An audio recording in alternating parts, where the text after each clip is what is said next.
Alright everybody, welcome back to the channel. If you haven't seen the last video, I'm gonna leave a card up there somewhere on, I think, on the right side of the screen. Go check that video out so you know what's going on.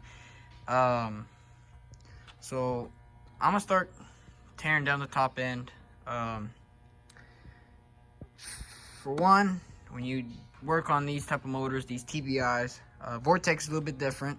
The same concept though, it's a 350. Just has more extra shit on top of it. First things you gotta do is drain the radiator, get your coolant out. I have mine been draining for the past few hours. Need to close that up and then go on the other side. Make sure there's no water on the other side where the lower radiator hose is. But once you drain this out, what you want to do is start, or while it's draining, start taking off, all the electrical wires and whatnot. But before you do though, I forgot to mention this, but before you do, go and disconnect your battery. The negative and positive both. Just disconnect them both. And I have mine disconnected. Remember, it's in the back of the truck, but the factory would be over there. This is going to be a little bit more easier for me because I won't be on top of this deal, bending my back. My back is bad at the moment. And luckily there's enough space for me to just like kind of hover and just work on it. But yeah, once you get your battery disconnected and drain all your coolant out, I would suggest, start taking wires off. If you didn't label, if you don't know what goes to what, and it's your first time, I suggest you label. Figure out what's what. For instance, like right here, these two, the most simplest wires. There's one wire. This is for the alternator. One's for the old coolant temperature sensor, but I deleted mine and put a mechanical one. Then you got another one over there. Then you got your evap solenoid deal here. A bunch of grounds over there. Top of my head with the EGR and stuff and all that would have been there, but I deleted that. Your map sensor, ignition coil there, and your oil pressure sensor, and then your injectors, TPMS, and idle control valve. That's about it at the top of my head. But like I said, disconnect all wires, take them all off, put them to a side. It don't matter where. And if you don't know what goes to what, to which cylinder on the distributor, I suggest you label it. Mine's already labeled on the spark plug side. It's another thing, if you haven't taken your spark plugs out, do that. Go ahead and do that. That's a 5/8. I would, but since I'm gonna check each cylinder when I rotate it, make sure it's not, messed up or anything. I'm gonna turn it, but to find top dead center. Now, if you already knew the bottom end is good and whatnot, I don't, but it's a good thing to check. I would suggest to have it top dead center already, so when you take everything out, work on put it back together, it's already set. One more thing before I start to do this, on the passenger side, on the 95 model, on 94 and older, it's still in the same spot. I don't know exactly where it's at, but on these trucks, so you know how the dash is. I need to take this panel off, and there should be a wire with a connector. That wire with the connector is your timing deal for the computer to advance it. So you can get, 0 degrees, from the motor and all that, like mechanically wise or whatever. But to advance or retard on the distributor is controlled by the computer. So you got your base timing, but that's what you get your timing light. Run it up to 2000 or even more. Make sure that, the timing is good and it's perfect with the timing light. And over here, the crankshaft, pulley and all that stuff. Harmonic balancer, I mean. And once it does that, I suggest unplug the battery, of course, to delete the code, or have an OBD1 scanner and just delete the codes, and then plug up the wire. But you plug that wire first, and then delete the codes, whatever, because it's gonna have a code. I don't remember the name, a number at the moment, But since I don't have no check engine light here, because I don't, I ought to put one, but we'll see. I might do that, but that'll be later on. But yeah, connect that wire, and then the computer will advance and retard it to whatever it feels like it. But that's one thing when you do timing on these TBIs. Now it's Vortex, a whole different ball game there. Not gonna go into it because this is a TBI motor, and if you really want to know, just go look up videos. But I'll tell you the code on those. It's P1345 cram and crank correlation, or backwards, you know, vice versa, whatever the case is. You can adjust those, but the V6 you can't, supposedly. I don't know. I haven't done one on the V6, but yeah, on the V8s you can, until they swap to the LS. So yeah, what I'm gonna do right now, going back to the point, is I got the spark plugs out. I'm gonna start taking most of the electrical stuff. I'm gonna take the TBI system off, keep the thermostat on there. I might put a new one in just for the hell of it. Another thing, and the distributor. What I've been told is that the intake could leak into the cylinder, but cylinder number 3 is right here. That's the exhaust, and that's the intake. The only water jackets are on these intakes, and this is not a factory one, but it's, you know, close to what it would be a factory. Is the water necks are from up here in the front, where number 1's at, and on the back. But that doesn't make sense why there should be water leaking to number 3. It should be leaking on both if it was a bad intake gasket. But since it's just number 3, it's either head gasket or something wrong with the head. And for some odd reason, it's the cylinder. Well, I'm about to go to that. I mean, worst case scenario, if the head is bad or the block is bad, then I'm gonna have to pull the motor out. And to do that, I'm gonna pull all this off again, sadly, and disconnect from the transmission. And it's just another, you know, without this being here, it's gonna be kind of tricky because it's gonna be here. What you could do is just do it from the middle and just pull it straight up, you know, pull it forward and straight up. But the Vortex that I have over here off of a Suburban from factory is a 210 horsepower, but over the years, it's a 97, but over the years it might have lost a few horsepowers by the media. But anyways, the just upgrading to a Vortex motor, just swapping a carburetor intake. I got a whole list ready to go, so if I need to make a video in case this is bad, or, you know, worst case scenario, but if I have to do that swap, I'll make a video dedicated for it, because there is no one on YouTube who has a, you know, a video of a Vortex to TBI swap, and I would like to be the first one to show y'all what it is and, you know, the differences. Now, could you just swap the Vortex heads on the TBI motor? Yes, but it's a lot more extra work. I might as well just be done with and just not try to swap things left and right, because there's a lot of things that are not kind of interchangeable. Water pump and coolant, and mostly a cooling issue is what it is. So let me get started, and I'll bring it back once I got most of this done. All right, so kind of mad.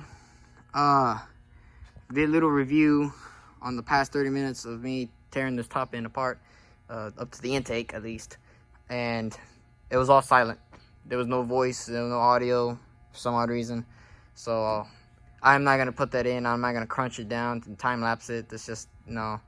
There's plenty of videos how to take apart these motors. Mostly what you're gonna be using. The only standard would be the 3/4 and the 5/8 on the fuel lines. The 3/4 is on the TBI part, and the 5/8 is the fuel line itself. That's the only standard you're gonna use. Mostly you're gonna use is between, let me go from the smallest millimeter. And distributor cap, factory wise, I don't know if these new ones come with or not, but it's a Phillips head, but they're also hex bolt, so it's a 5.5. This side's stripped, so I use the socket because of the strip in the inside. The other one was not, so I use both. But it's a 5.5 millimeter socket. You're gonna use maybe a 10.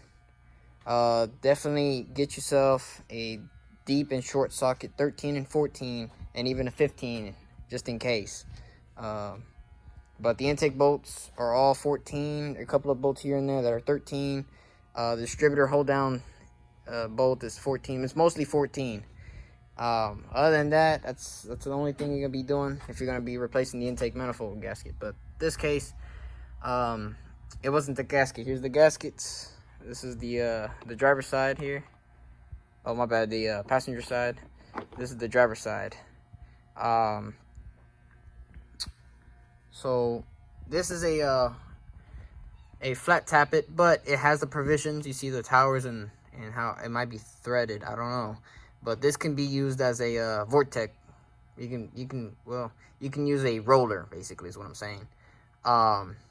Project Sandy, the other 95 truck, the K1500, that sucker did not have those holes. Matter of fact, it didn't even have the little towers. It was just straight flat. Kind of sucked. So it's the same year model 95 truck, but it has, you know, a provision for a roller cam. But it is what it is, okay? There's no water here. I did some inspection. The only water I see would be up in the up in there.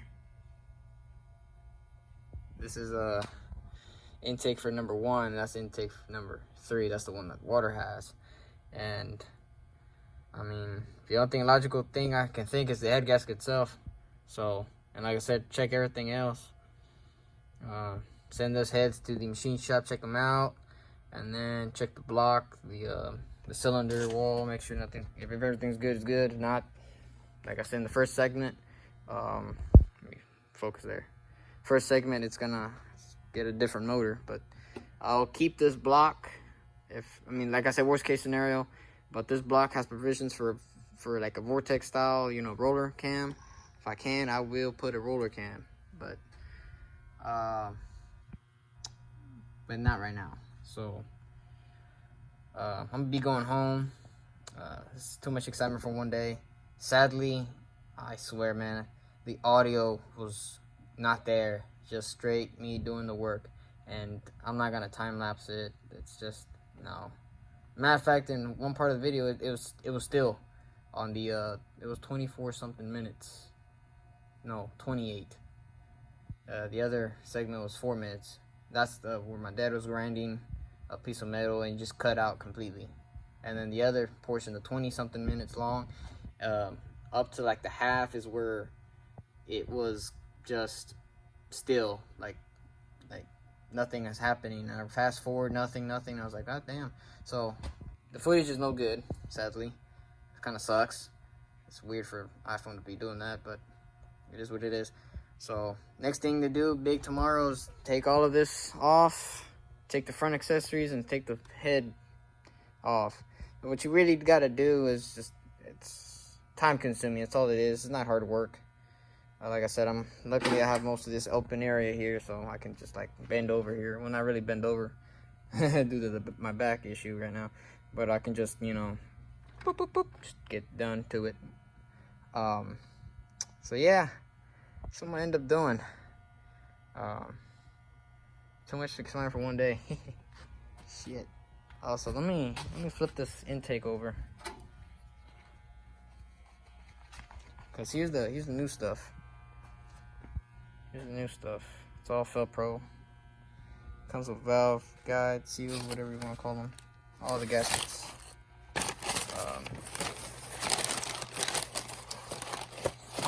Yeah, I'll put the other glove on here. Have it as weight. So in this intake, it is an auto block intake. You can see barely the Brock at the end kind of give away, and I can barely make up the E right there. So this is gonna get cleaned up. What I don't like is how the hell did they do these holes, man? Lopsided in a way. Check that out. Man, I don't know if this sucker was leaking or not, vacuum wise. But that is not, come on, focus. That is no good. Like I said, I don't like how that is. Let me get a screwdriver, pick at it. Okay.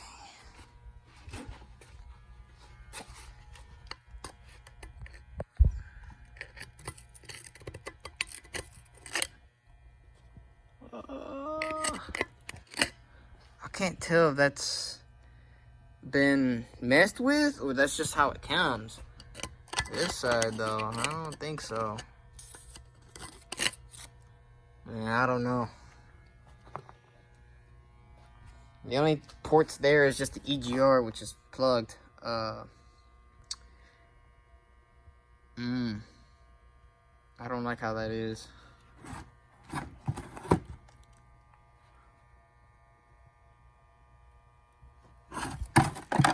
So, what the fuck fell? Something fell. May not be important. Okay, so here's the intake portion. So, luckily it's not eaten up like the one I have inside the tool room.